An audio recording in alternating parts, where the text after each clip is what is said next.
Rede Agricultura.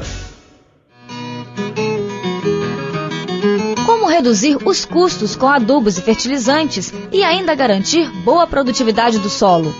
Parece algo distante, mas está bem ao alcance do produtor rural. Com o aumento dos insumos indispensáveis ao cultivo, o Incaper foi em busca de uma alternativa para atender aos agricultores capixabas. E a solução veio da própria natureza. As tecnologias naturais são as mais indicadas ao produtor que está disposto a reduzir o uso de adubos químicos. Para o processo de adubação verde, o produtor pode utilizar sementes leguminosas como mucuna preta, feijão de porco, mucuna cinza, labi-labi, feijão guando, crotolária júncia e crotolária ocroleuca. A adubação verde e a compostagem é um processo utilizado pelos produtores como forma de reduzir os custos e diminuir o ataque das pragas. Aqui ao meu lado está o coordenador do Programa de Agroecologia do Incaper, Edgar Antônio Formentini. Edgar, quais são os benefícios de utilizar a adubação verde? Carla, os benefícios da adubação verde, o principal deles, mais importante, é que as plantas normalmente cultivadas não têm capacidade de retirar o nitrogênio do ar, e as leguminosas têm. Portanto, você planta a leguminosa e ela fornece o nutriente que as plantas tanto precisam. A segunda coisa é que a diminuição de pragas e doenças ela é muito grande quando você usa um processo de adubação com compostagem e com adubação verde. E em terceiro lugar, a proteção do solo contra a erosão e favorecimento do desenvolvimento de micro-organismos do solo para tornar um solo mais equilibrado. Vamos ensinar como é feito esse processo? Vamos embora. Vamos lá.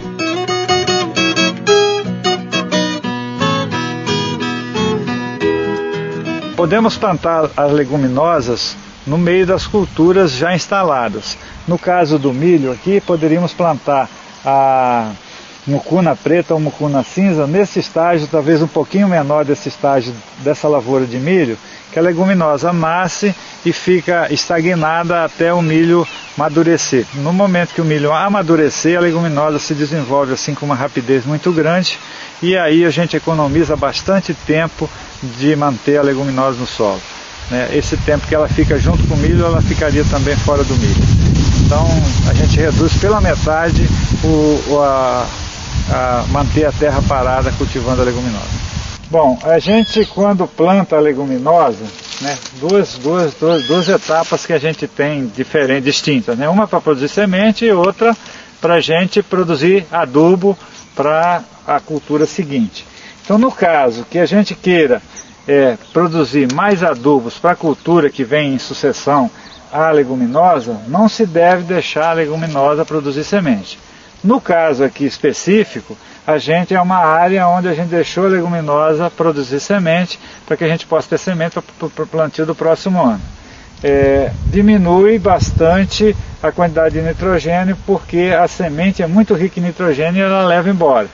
Mas ainda sobra alguma quantidade para a planta também. Não é que se perca todo esse nitrogênio, mas a grande maioria vai com as sementes. A plantação com métodos orgânicos também gera melhorias para o solo, diferente do processo químico. Basicamente, a diferença é que o adubo orgânico deixa um resíduo de matéria orgânica no solo e o adubo químico não deixa. O solo tratado com adubo químico, a tendência é diminuir a quantidade de matéria orgânica no solo. E os tratados com compostagem e adubo verde aumentar. E essa matéria orgânica tem uma finalidade muito grande no solo, segura a umidade, equilibra o solo em relação à vida, aos micro-organismos, diminui doença, diminui pragas. Então uma série de vantagens que tem e que ao longo do tempo, tratando com compostagem e adubação verde, a gente percebe nesses tipos de solo. Outra alternativa é a compostagem orgânica. Capim, folha de bananeira e esterco fazem parte desse processo que também vem ajudando os produtores a reduzir custos. Agora nós vamos aprender a fazer a compostagem e aqui ao meu lado está o auxiliar de agricultura orgânica da Secretaria de Agricultura de Santa Maria de Jetibá, Maicon Coeller. Maicon, quais são os benefícios da compostagem? Olha, a compostagem juntamente com a adubação verde com leguminosas é praticamente a nossa ferramenta básica para estar buscando a sustentabilidade de nutrientes dentro de uma propriedade orgânica. Pelo fato de que são materiais que possibilitam a fixação de nitrogênio e distribuição de muitos outros minerais e e nutrientes que as plantas precisam e que nós não podemos usar dentro do sistema orgânico como é feito no sistema convencional através de adubos minerais. Dessa forma, nós buscamos alternativas como a compostagem e as leguminosas. A principal vantagem desse processo é que não é um processo muito oneroso, embora que tenha suas despendências de mão de obra, mas vem sendo um processo bastante utilizado e com viabilidade. Vamos ensinar o público a fazer a compostagem? Vamos.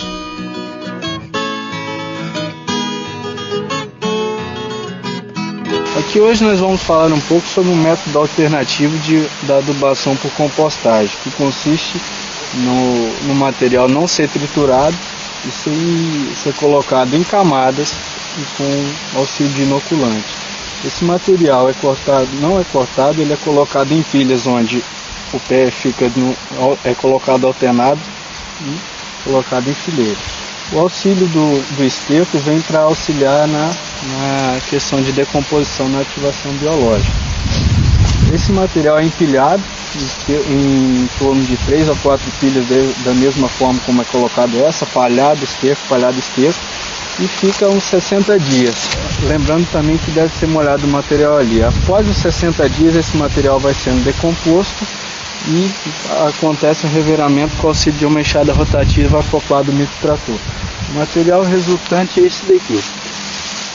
Bom, esse método ele tem a vantagem que ele é pouco oneroso, desprende pouca mão de obra e resulta em bom material. Porém, a granumetria dele é um pouco grosseiro. Ele é muito indicado para a questão de culturas perenes e outras culturas que não demandam de espaços pequenos e onde seja fácil de trabalhar com materiais assim. Acho que como considerações aqui nós deveríamos analisar a umidade, que deve ser mantida sempre acima dos 30%, com regras aí semanais em cima desse material.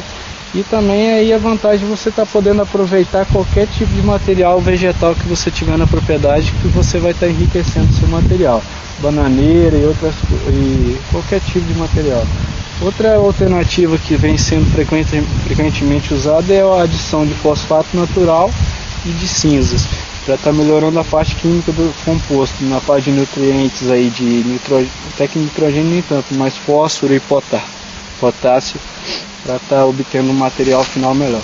No caso da utilização desse material para hortaliças em covas menores, recomenda-se o peneiramento, onde você obtém um material mais ou menos assim, que vai ser muito mais fácil de trabalhar, e aí também tem a questão de os nutrientes estarem mais prontamente disponíveis, pelo material já estar num período de decomposição mais avançado. Além das vantagens para o solo, os processos orgânicos também reduzem os custos, por se tratar de matérias facilmente encontradas nas propriedades. Esse aumento do custo dos adubos químicos, hoje está mais barato adubar o solo com adubação verde e com compostagem do que com adubo químico. Algumas contas que a gente fez, o seguinte, um composto normal aí, se fosse suprir a quantidade de nutrientes que existe nesse composto com nutrientes do adubo químico, normalmente está ficando mais do que 1,5 vezes, né?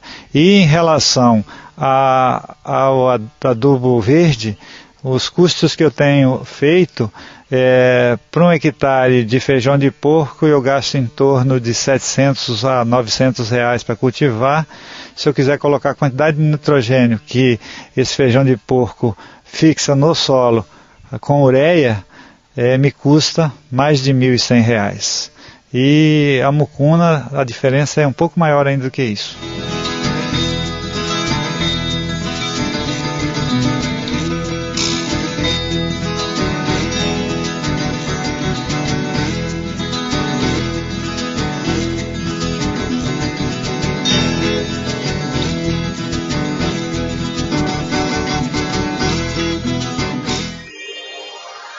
Rede Agricultura, comunicação sem fronteiras. www.redeagricultura.com.br